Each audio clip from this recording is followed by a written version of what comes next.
Hello everyone, welcome to financial trick company. ये continuation है उस सीरीज़ का जो हम बना रहे हैं, how to save tax on sale of your house property. बहुत सी ऐसी प्रैक्टिकल प्रॉब्लम्स आती हैं जिस सेल करने में, एग्जेम्पशन क्लेम करने में, सेल करने के बाद एग्जेम्पशन क्लेम करने में। ये जो वीडियो है ये उन चीज़ों के लिए है कि आपको कौन कौन सी प्रैक्टिकल डिफ़िकल्टीज आती है और उसके लिए कोर्ट ने क्या क्या केस लॉज डिसीजंस दिए हुए हैं जिसके हिसाब से हम एग्जेम्पशन क्लेम कर सकते हैं। बहुत सी सिचुएशंस हैं जिसको डील करेंगे। अगर आपकी सिचुएशन इन्हीं में से किसी में फॉल करती है तो आप कोर्ट केस के उस लॉ को यूज़ कर सकते हैं, डिसीजन को यूज़ कर सकते हैं एग्जेम्पशन क्लेम करने में।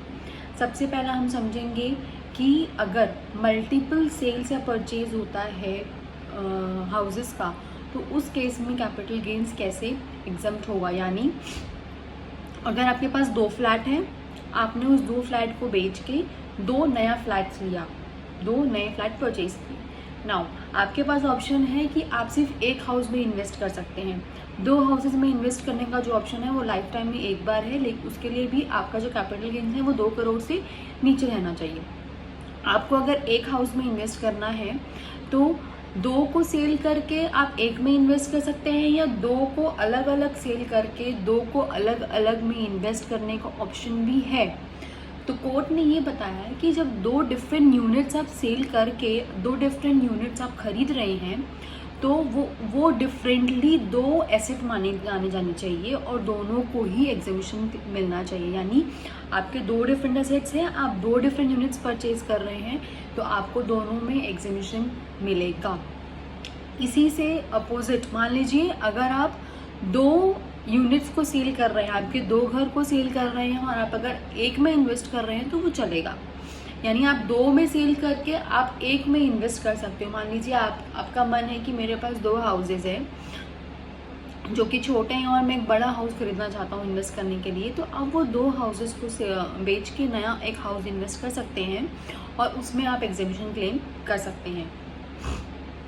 इसमें और क्या बोला गया और भी बहुत सारे केसेस हैं इसमें कि आप अगर 2 एडजस्टिंग रेजिडेंशियल यूनिट है लेकिन तो उसको सिंगल रेजिडेंशियल हाउस मान लेते हैं। जैसे एक के बाद एक लगे हुए घर है और आपने अपने एक प्रॉपर्टी को बेच के ये दोनों घर लिए हैं, तो आपके ये दोनों घर अगर एडजस्टिंग टू ईच अदर है तो आप एक रेजिडेंशियल हाउस प्रॉपर्टी उसको मान सकते हो।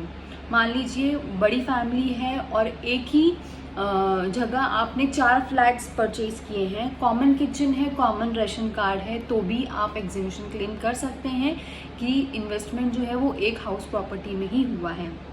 मान लीजिए कि एक बाउंड्री वॉल में ही घर बना हुआ है और एक सिमिलर स्ट्रक्चर है, एडजेसेंट टू ईच अदर है, तो उसको हम एक हाउस कंसिडर कर सकते हैं, ऐसा कोर्ट ने बोला है। अगर एक ही घर है और आपके उसमें डिफरेंट यूनिट्स हैं, मान लीजिए 4 भाई है घर पे। अब ऐसा होता है कि हम एक बिल्डिंग बनाते हैं, उसमें 4 फ्लैट्स 4 भाइयों के लिए बना लेते हैं, तो जब आप कंस्ट्रक्ट करेंगे या परचेज करेंगे ऐसा घर, तो वो एक पूरा घर माना जाएगा, ना कि डिफरेंट डिवेलिंग यूनिट्स जो होते हैं उनको एक घर माना जाएगा। पूरे को एक घर आप मान सकते हो। और अगर आपने एक से ज़्यादा यूनिट्स को एक सिंगल हाउस में कन्वर्ट कर दिया है तो भी आप इसमें एग्जेम्पशन ले सकते हो। अब बोला है कि क्या आप प्रॉपर्टी जो परचेज करते हैं वाइफ के नाम पे जॉइंटली, उस केस में क्या आपको एग्जेम्पशन मिलेगा, तो इसमें बोला हाँ एग्जेम्पशन मिलेगा, प्रोवाइडेड कि सारे जो सेल कंसिडरेशन है वो जो टैक्स पेयर है जिसके नाम पे हम एग्जेम्पशन क्लेम कर रहे हो उसके अकाउंट्स जाना चाहिए। शगुन पर्पस के लिए हम वाइफ के नाम पे परचेज कर सकते हैं जॉइंटली।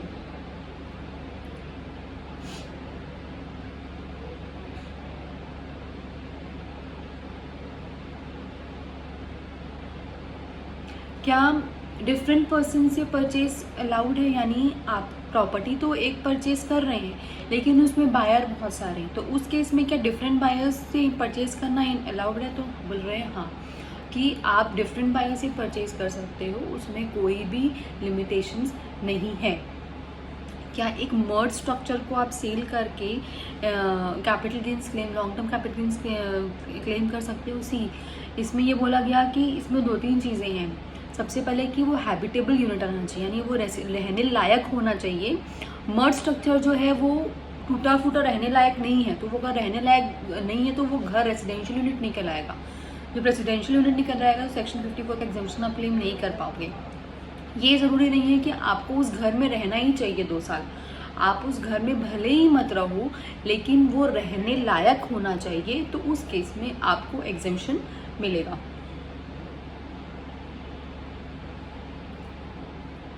अगर आप थोड़ा सा मॉडिफिकेशन या थोड़ा सा इम्प्रूवमेंट या रेनोवेशन कराते हैं उस बिल्डिंग में जिसमें आप रह रहे हैं, तो क्या आप उसको सेक्शन 54 का एग्जाम्पशन ले पाओगे? तो इसमें ये बोला गया कि जो एक्ट है उसमें ये लिखा हुआ है कि आपको एक नया रेजिडेंशियल हाउस खरीदना है या कंस्ट्रक्ट करना है। अगर आप उसी में रह के थोड़ा सा रिनोवेशन करा रहे हो तो आपको एग्जेम्पशन नहीं मिलेगा। मान लीजिए कि आपका एक दूसरा घर है, वहाँ पे आप सेकेंड फ्लोर में कुछ रिनोवेशन करा रहे हो, कुछ लगा रहे हो पैसा, तो उस केस में आपको वो एग्जेम्पशन मिल सकता है क्योंकि आपने एक नई चीज़, नया जो जगह है उसको कंस्ट्रक्ट किया, उसको रहने लायक बनाया है। बट अगर जहाँ रह रहे हो वहीं पे आप रिनोवेशन और कुछ करा रहे हो तो आपको एग्जेम्पशन सेक्शन 54 में नहीं मिलेगा।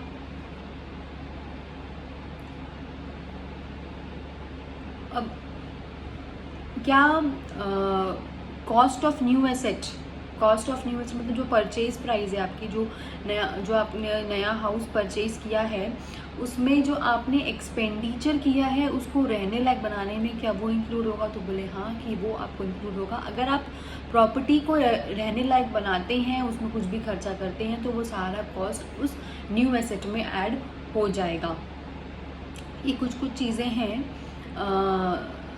जिनको हम ये प्रैक्टिकल प्रॉब्लम्स आती है कि आजकल क्या है कि जॉइंट फैमिलीज़ भी हैं, बट कई जगह पे जॉइंट फैमिलीज़ अलग अलग तरीके से रहना चाहती है, तो उस केस में डिफरेंट यूनिट्स कंस्ट्रक्ट होते हैं। तो अगर हम एक घर को बेच के डिफरेंट यूनिट्स बनाते हैं एक ही बाउंड्री वॉल में, तो उस केस में एग्जेम्पशन मिल सकता है। ये बहुत ही कॉमन प्रॉब्लम आती है जो इंडिया में रेलेवेंट है। तो और दूसरी प्रॉब्लम ये कि हम चाहते हैं कि हम अपनी वाइफ के नाम पे, अपने डॉटर्स के नाम पे, अपने सन्स के नाम पे, बच्चों के नाम पे प्रॉपर्टी ले, लेकिन टैक्स पेयर अगर जिसके नाम पे प्रॉपर्टी सेल की है, अगर उसके नाम पे ही हम प्रॉपर्टी नहीं लेते हैं तो हमको एग्जेम्पशन नहीं मिलता है।